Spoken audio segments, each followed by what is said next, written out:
Hi, welcome to Season 2, Episode 5 of The Weekly Wave. I'm Matthew Lyons. And I'm Aaron Johnson. And our special guest here today is head of the school committee, Mr. Chris Coyle. How are you, Mr. Coyle? Good, I'm very good. Thank you guys for having me. Thank you for coming.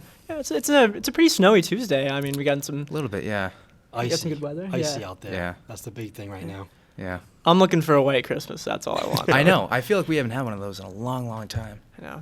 I'm anti-snow, so Really? yeah. I feel like a lot of older people are anti-snow. Easy. Whoa, that was No, I'm not saying you're like older. I understand. right out of the gate. I understand. I used to like when I was in school too, so I get it. Yeah. Well, Yeah. because you guys gotta like drive to work and all that stuff. And, Yeah. I mean, we still have school, but at the same That's time, we're hoping for snow days. and I stuff hear like you. that. No, I hear you. Yeah. So I'm the interview. For my first question, I just want to know, what are the responsibilities as head of the school committee? So as chair of the school committee, so first of all, as a member of the school committee, we have, there's 5 of us, including myself. The responsibilities range from, the biggest thing I feel at least right now is the budget. The budget cycle is always going on. It feels like it starts in January we're working, so we just started now.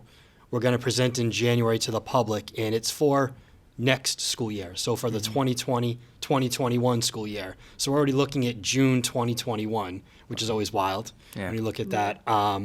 So that's the main priority right now. But the biggest thing, I guess, the role of the school committee in general is just set policies for the school. We're in charge of one person. It's Mr. Schaefer. He's in charge of all personnel besides himself. So that's his contract, ratifying contracts of the teachers, working on those negotiations when they expire. Those are the main focus of things. And then as stuff comes up, things that come up in the community, people want to know about, help to try to answer them. Awesome. So how did you first get involved with the school committee?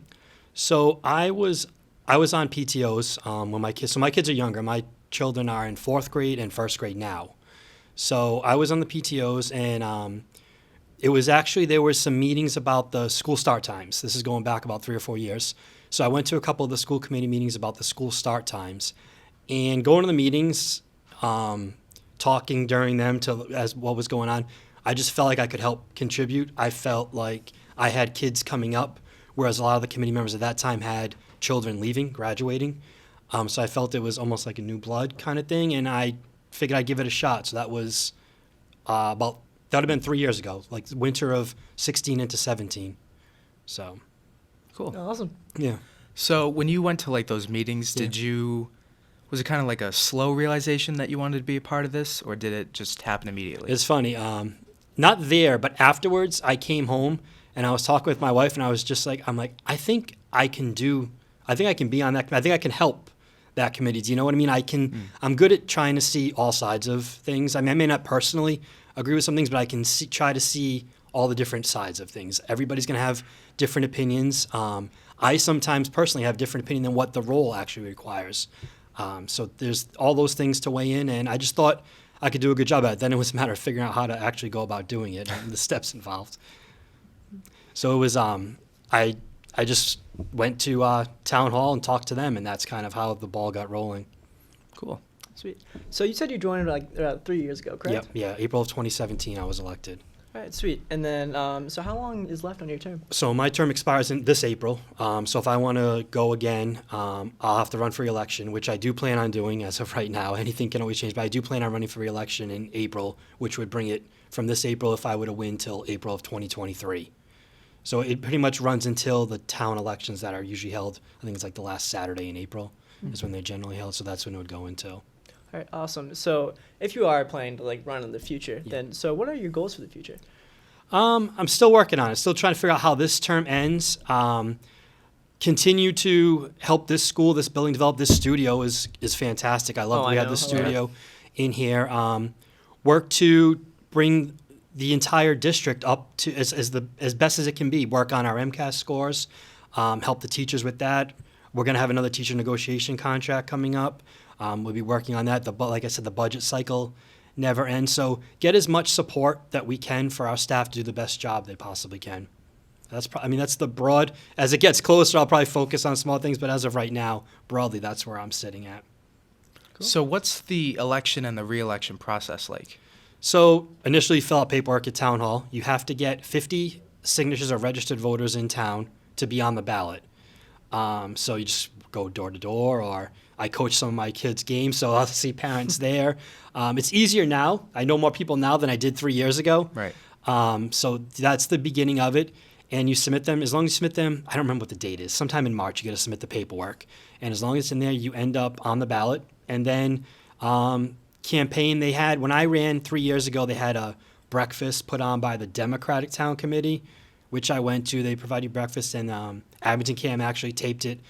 It's not really much of an interview, but talk about yourself, talk about where you're from, things like that, just anything, like a lot of personal stuff. There's no back and forth. The Republican Town Committee does have like a forum where you do the same kind of talking, but in the middle of it, they'll ask all the candidates for certain offices questions. I want to say maybe 2 or 3. It's nothing crazy, but just standard questions that they want to know answers from candidates. Was the breakfast good?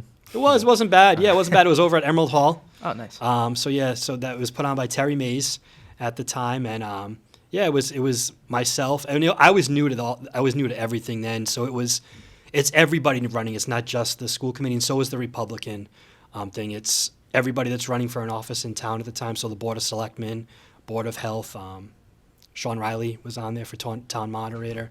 So as anybody who's running is invited to come in, talk about themselves, let the community know what you're about and what you're looking to do.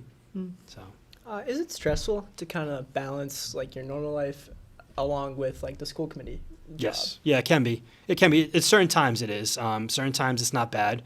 Like I mentioned earlier, there are times as a parent, I'm a parent of 2 young children, where I may see things, or my wife and I in discussing may see things one way as parents, and then it's taking it as a parent, but then Mr.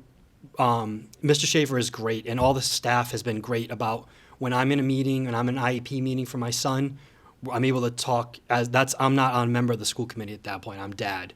So the whole town, everybody in the administration has been great with that, and that's a known entity.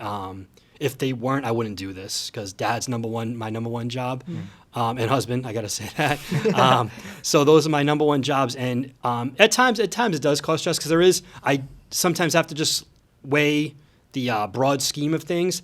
But in the end, I feel like in my household we're level-headed enough where a lot of what we see personally is probably be good for the district as a whole if we're able to get it done. A lot of it comes down to money if you're able to get it done. But in the end, the thoughts are always good, I feel, on both sides. So the meetings sometimes can cause a stress, having to come home from my day job, if I have a meeting to go to, running in, running out, preparing for a meeting.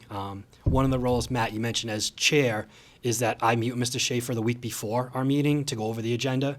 So that's like a sub-meeting of a meeting, where that's just the chair that has to do that. So that's just those kind of things can sometimes cause stress, the time constraints, things like that. Things that you guys deal with too. Everybody deals with them. Having school, and then you got extracurricular activities, things like that. So, Awesome. Awesome. Thank you so much for coming on. No problem. Thank you guys for having me. It was great.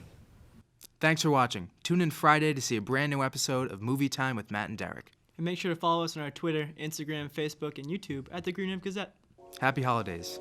Goodbye.